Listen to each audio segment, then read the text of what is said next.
Salve, salve galera, beleza? Quem fala com vocês é Antônio Arval, futuro engenheiro. Bom, acontece que eu sou monitor da disciplina de cálculo 1 na UF, certo? E uma das aplicações do cálculo é esboço de gráfico, certo? Na verdade é uma aplicação mais especificamente de derivada que, enfim, é o cúmulo de tudo que você viu ao longo da disciplina. Então, quando a gente tem, sei lá, por exemplo, funções simples, né, como f de x igual a, sei lá, x mais 2. Então a gente sabe que vai ser uma reta crescente, vai passar aqui em menos 2 e vai cortar o eixo dos y aqui em 2, certo? É algo bem simples de se fazer. Quando a gente tem, sei lá, uma função quadrática, né? F de x igual a, sei lá, menos x ao quadrado. Então a gente sabe que ela vai ser uma parábola que vai ser côncava para baixo, passando aqui na origem, certo? Enfim, só que são funções simples de se desenhar o gráfico, né? A gente consegue encontrar raízes fácil e tal. Mas, e se a gente tivesse algo como isso aqui, certo? Então, a questão, ela é do Guido Rizzi. Ela pede para estudar os intervalos de crescimento e decrescimento e pede para calcular os limites necessários e, por fim, esboçar o gráfico dessa função, certo? Beleza. Então, um primeiro passo para resolver essa questão seria ver se tem raízes, né? Para a gente ver se tem raízes, a gente teria que fazer o quê? Pegar a função em si, né? X ao cubo menos x ao quadrado mais 1 sobre x e igualar a zero. Bom, como a função ela não está definida para x igual a zero, então isso significa que isso aqui vai ser zero se somente se o denominador ele for o quê? Se ele for zero, né? Só que aí a gente sabe resolver a equação de grau 3? Talvez, né? Essa equação, por exemplo, eu não sei resolver porque eu não sei se a raiz vai ser inteira, né? Porque se ela fosse, a gente conseguiria aqui, por exemplo, 1, se a gente substituir aqui, ó, a gente teria 1 menos 1 mais 1. Só que isso aqui é diferente de zero. Então 1 não é raiz disso aqui, né? Só que menos 1 também não é raiz disso aqui, né? Porque, enfim. Então, deve ter raiz, né? Deve ter. Porém, não é raiz inteira, certo? E nem sei se tem raiz real. Então, nesse caso, a gente vai ter que pensar em outras coisas além de saber se ela tem raiz ou não. Então, o primeiro passo para a gente estudar os intervalos de crescimento e decrescimento seria calcular a derivada dessa função. Então, eu vou ter que calcular aqui o f' de x, certo? Que é a primeira derivada. Nesse caso, a gente vai ter que derivar a parte de cima, multiplicar pela de baixo, menos a parte de cima vezes a de baixo derivada. Só que, como eu tenho um quociente, eu tenho que aplicar a regra do quociente, que foi justamente o que eu falei aqui. Então, derivando a parte de cima, a gente vai ter, ó, 3x ao quadrado. Na verdade, aqui é ao quadrado, né? Se eu não me engano, é ao quadrado aqui. Aqui, na verdade, ao quadrado, tá? Mil perdões. Mas não muda esse início aqui. Então, seria 3x ao quadrado menos 2x. Só que eu vou multiplicar por x, né? Então, nota que o grau, ele vai subir aqui, né? Então, no fim, a gente vai ter 3x ao cubo. Aqui ao quadrado de novo. Então, vai ficar menos 2x ao quadrado. Agora, a gente põe o sinal de menos. E daí, a gente mantém a parte de cima e multiplica pela derivada da de baixo. Só que a derivada do de baixo vai ser 1. Então, basicamente, a gente vai trocar o sinal de todo mundo que está em cima. Então, a gente vai ter menos x ao cubo mais x ao quadrado. E a derivada do 1 não, né? Aqui vai ficar, então, menos 1. E isso aqui dividido pelo quadrado da função de baixo, ou seja, x ao quadrado. Então, simplificando isso aqui, 3x ao cubo menos x ao cubo, isso aqui vai dar 2x ao cubo. Menos 2x ao quadrado mais x vai dar menos x ao quadrado. E esse menos 1 aqui vai continuar sendo menos 1. Isso aqui dividido por x ao quadrado. Então agora a gente faz f' de x igual a zero para encontrar o que a gente chama de pontos críticos, certo? Então basicamente a gente vai ter que, para isso aqui ser zero, como o x não pode ser zero, a parte de cima ela tem que ser zero. Então eu tenho aqui 2x ao cubo menos x ao quadrado menos 1 tem que ser igual a zero. Nota que, como eu falei, né, a gente tem uma raiz inteira e é fácil de ver que ela é 1. Por quê? Se você fizer x igual a 1, você vai ter 2 menos 1 menos 1, que é igual a zero. Então, x igual a 1 é raiz desse polinômio aqui. Então, o que eu posso fazer? Eu posso pegar e fazer uma divisão de polinômios. Então, a gente pega 2x ao cubo menos x ao quadrado menos 1 e divide por x menos 1, certo? Então, dividindo aqui, ó, 2x ao cubo por x vai dar x ao quadrado, 2x ao quadrado. 2x ao quadrado vezes x dá 2x ao cubo, então vem pra cá menos 2x ao cubo. 2x ao quadrado vezes menos 1 dá menos 2x ao quadrado, então vem pra cá como mais 2x ao quadrado. E agora a gente soma, né? Aqui dá 0, aqui vai dar x ao quadrado menos 1. Bom, x ao quadrado dividido por x, a gente vai ter mais x. X vezes x dá x ao quadrado, então vem pra cá menos x ao quadrado. X vezes menos 1 dá menos x, então vem pra cá como mais x. Então agora a gente soma, isso aqui cancela. No fim, a gente vai ter x menos 1, certo? Bom, x menos 1 dividido por x menos 1, aqui vai dar mais 1, né? Porque 1 vezes x dá x, vem pra cá menos x. 1 vezes menos 1 dá menos 1, vem pra cá como mais 1. Então, no fim, a gente vai ter 0. O que é que isso significa? Isso significa que 2x ao cubo menos x ao quadrado menos 1 pode ser escrito como sendo 2x ao quadrado mais x mais 1, que multiplica x menos 1. Então, a gente já sabe, né, que isso aqui é 0. Então, isso aqui tem que ser 0, né? Então, a gente tem duas possibilidades. Isso aqui é 0 ou isso aqui é 0.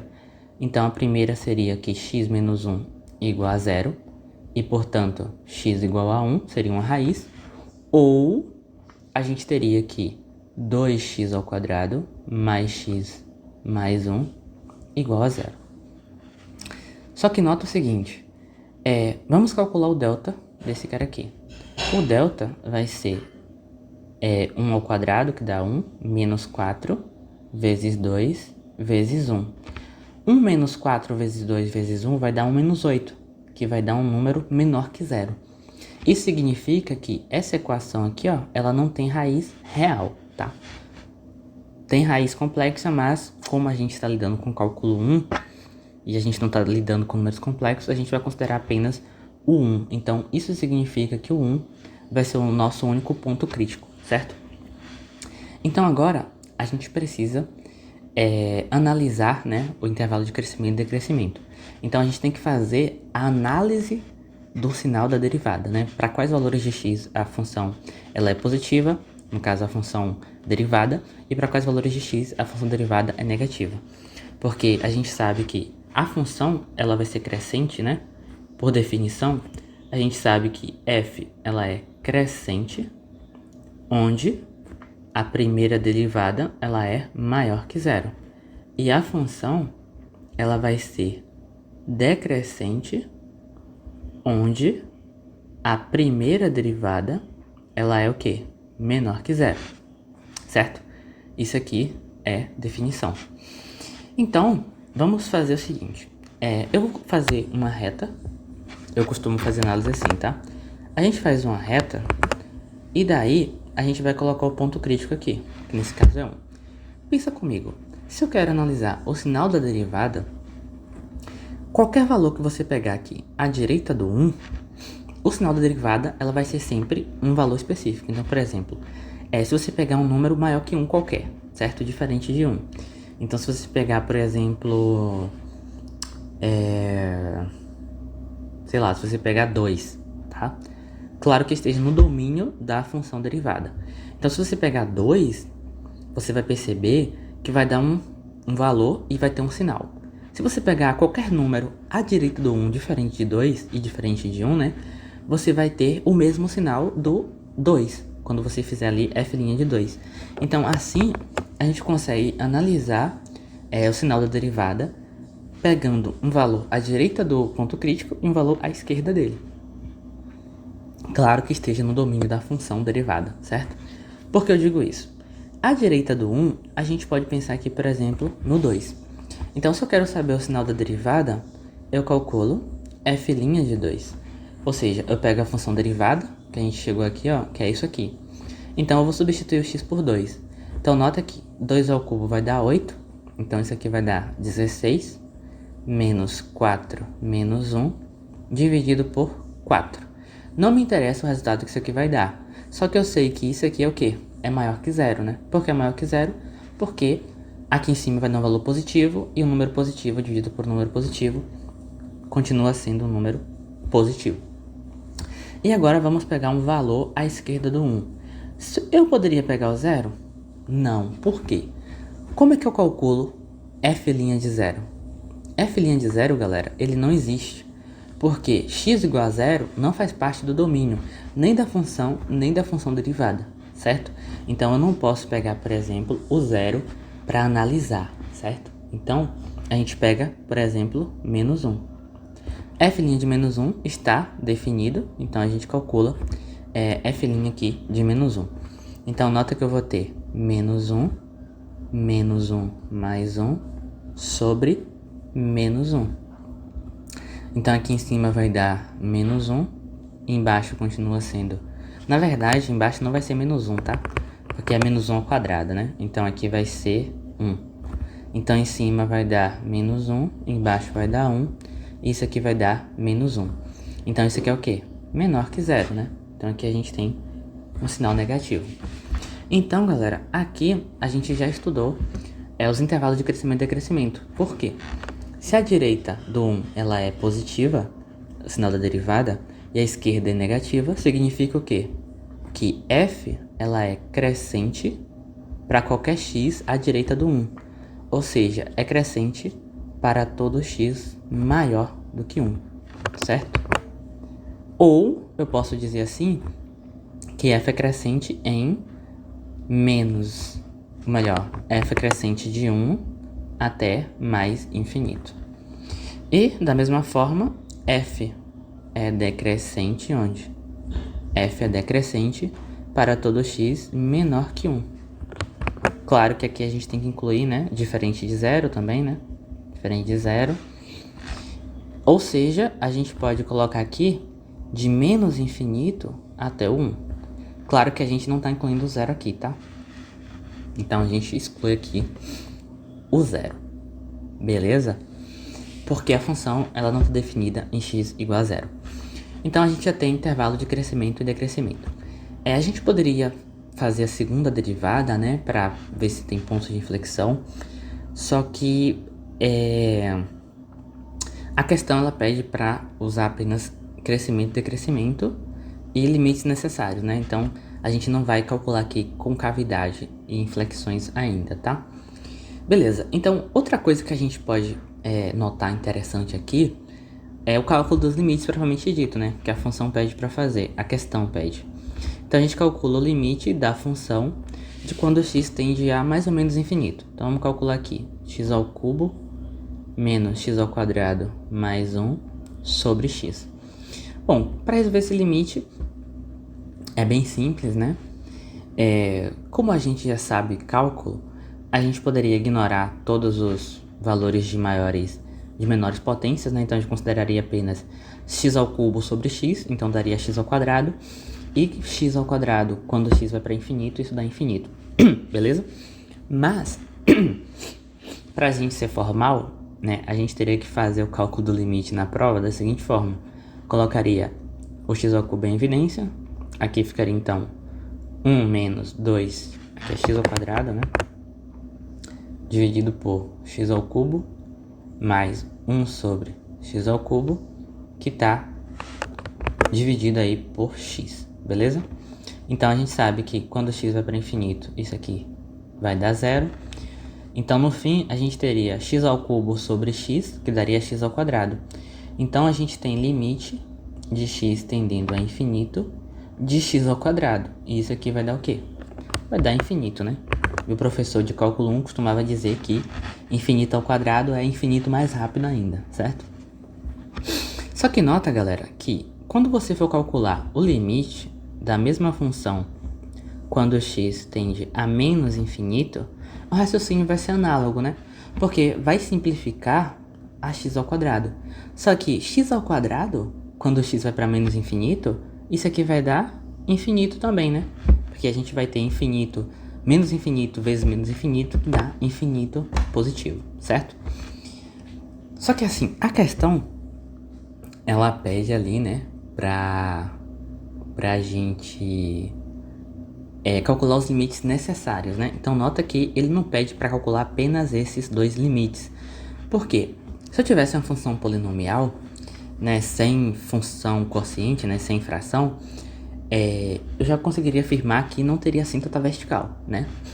Porque as assíntotas vertical, elas ocorrem onde a função não está definida, onde a função não existe, por exemplo, certo?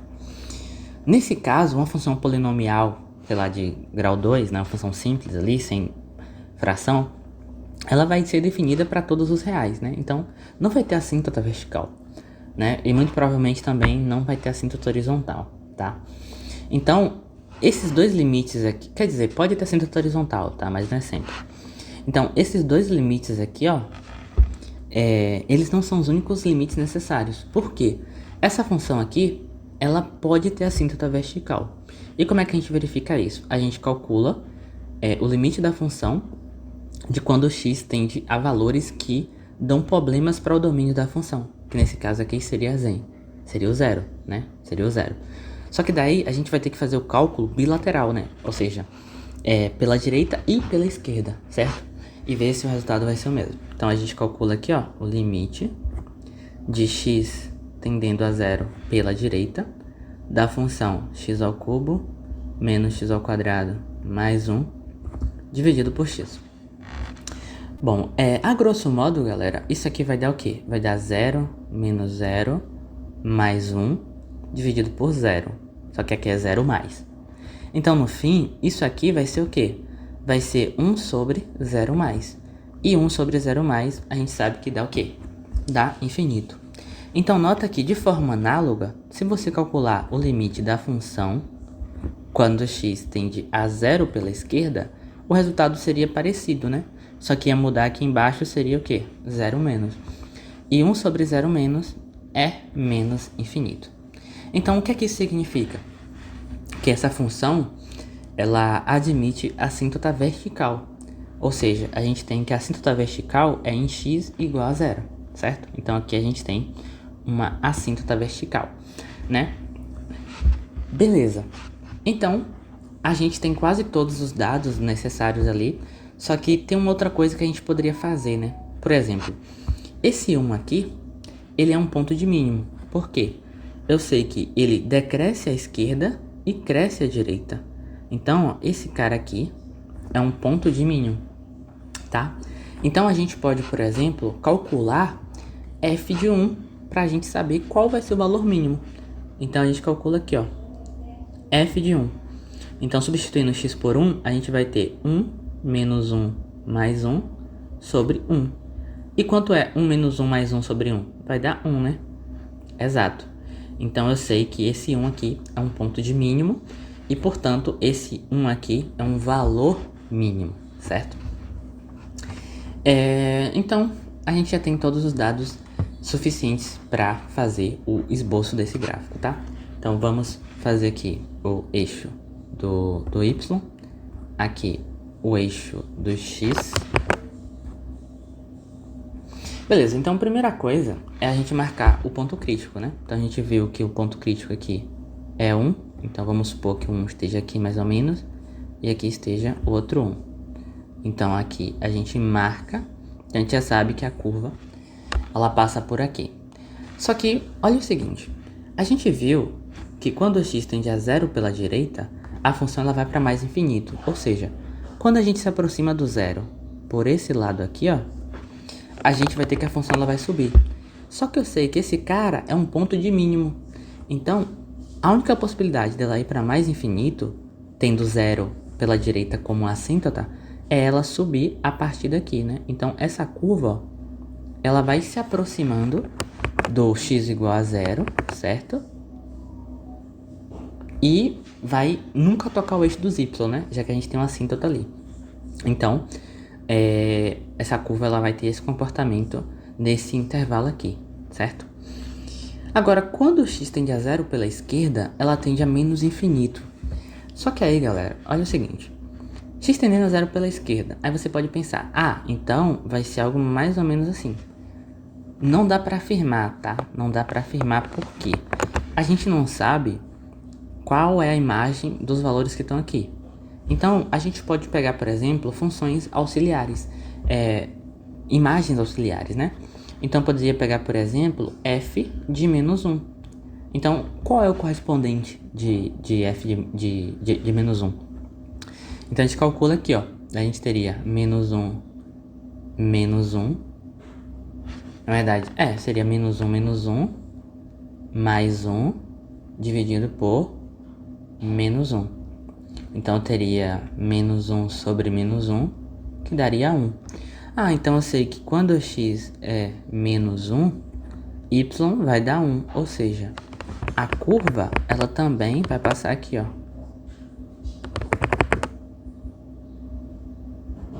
Eu sei que a curva também vai passar aqui. Então, daqui eu já consigo afirmar que daqui para cá, ó, ela vai ter esse comportamento, né? Porque eu sei que quando x tende a zero pela esquerda, ela vai para menos infinito. E aqui a gente tem um ponto que, enfim, então significa que desse ponto para cá ela tem que descer, se aproximando aqui do eixo dos y, certo? Agora, olha só, o que acontece quando o x tende a mais infinito, ou seja, quando o x vai para lá? A gente viu que a função ela vai para infinito, né? Aqui, ó, a gente viu que a função vai para infinito. Agora, a questão é, como ela vai para esse infinito, né? Vai ser um infinito bem rápido ou vai ser um infinito assim? Então, o que você pode fazer nesse caso? Calcular outros pontos auxiliares, né? Então, você pode calcular, por exemplo, f de 2 e pode calcular f de 3. Porque daí você vai saber mais ou menos como é que vai estar esse comportamento aqui. Se vai ser um crescimento bem rápido ou se vai ser um crescimento um pouco mais, enfim.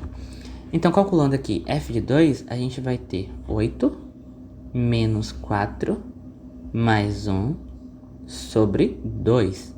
8 menos 4 dá 4, 4 mais 1 dá 5, 5 dividido por 2 dá 2,5. E quanto seria f de 3?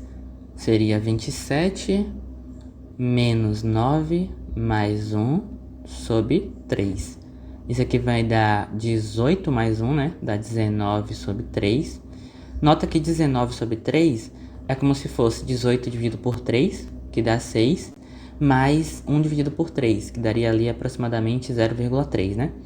Então, isso aqui vai ser, ó, aproximadamente 6,3. Então, eu sei que quando o x for 2, a curva ela vai passar aqui mais ou menos aqui, né? Vamos supor que o 2,5 esteja aqui, né? Então, aqui eu posso representar assim, ó, 5 meios, né?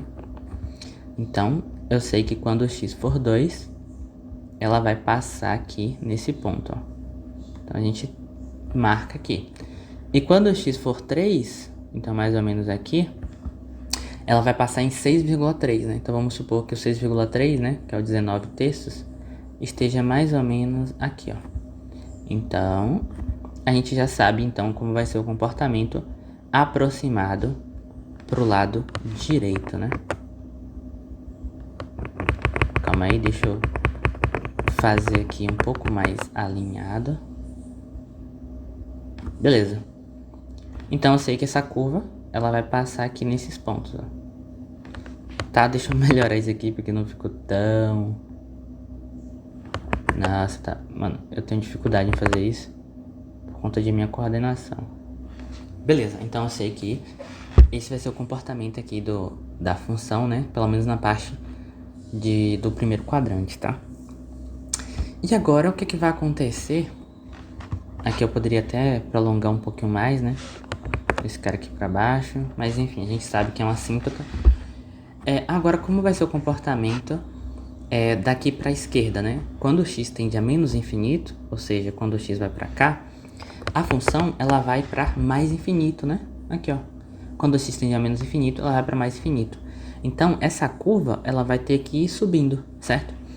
Então, ela vai ter um comportamento mais ou menos assim, tá? Vai ter um comportamento, ó, mais ou menos assim, ó. Certo? E esse aqui, então, seria o gráfico da nossa função, tá? Seria o gráfico aí da função x ao cubo menos x ao quadrado mais 1 sobre x. E como é que a gente faz para verificar se está correto? A gente vê tudo que a gente fez. Por exemplo, quando o x tende a zero pela direita, a função vai para mais infinito. De fato, ó, quando o x se aproxima de zero por aqui, ela vai subindo infinitamente e tem uma assíntota ali em y em x igual a zero. Quando o x vai para mais infinito, a função ela vai para mais infinito, né? A gente vê aqui, ó, ela vai para mais infinito. Então, nota que x está indo para mais infinito, a função também está subindo para infinito. Quando o x tende a zero pela esquerda, a função ela tende para menos infinito. Então, quando o x se aproxima de zero por aqui, a função ela vai descendo para menos infinito, se aproximando do x igual a zero. E quando o x vai para menos infinito, ou seja, vai para lá, né? A função ela vai para menos infinito. Agora a gente analisa os intervalos de crescimento e decrescimento. A gente nota que a direita do 1, ela é o quê? Ela é crescente. De fato, ó, a direita do 1, ela tá subindo. A esquerda do 1, ela é o quê? Ela é decrescente. De fato, ó, a esquerda do 1, ela tá decrescendo aqui. E do outro lado, né, ela também tá decrescendo, né? Então nota que ela desce aqui, depois ela vem pra cá. Então, esse é de fato aí o esboço do nosso gráfico, tá? Então, quando você não souber como vai ser o comportamento ali nas extremidades de um ponto crítico, né? Você pode calcular o f daqueles caras, né? Eu poderia calcular também aqui f de menos 2, f de menos 3, né? Para meio que dar um espelhamento, mas isso aqui já é suficiente, tá? Então, nota que em alguns casos nem é preciso saber onde estão os pontos de inflexão e se tem ponto de inflexão para você fazer o gráfico, tá? Mas enfim, então essa aí foi a questão, beleza? Aqui está a solução completa. E uma boa estratégia, né, para quem está aprendendo a esboçar gráfico, é você utilizar ferramentas, né, como por exemplo o GeoGebra, né?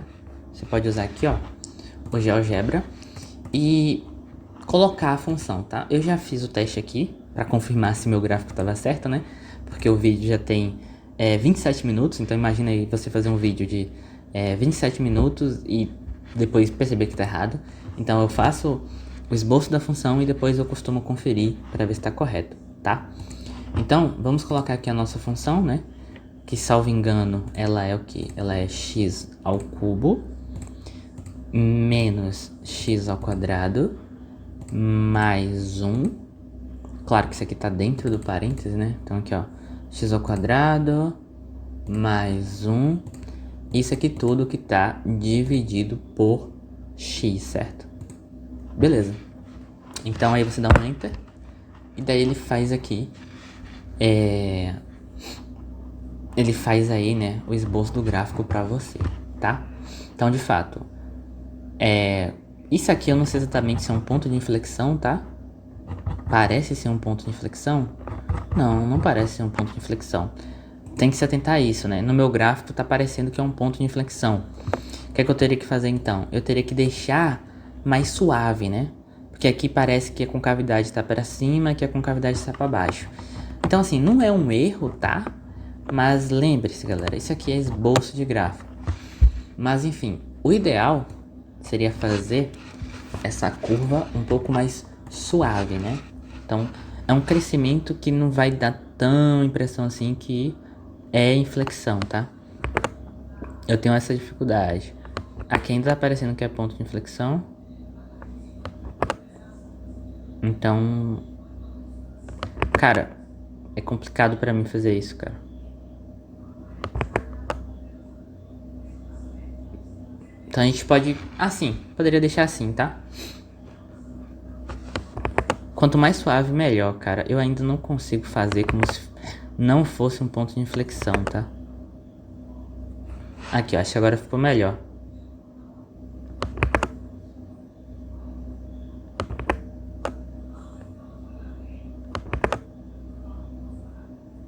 Certo?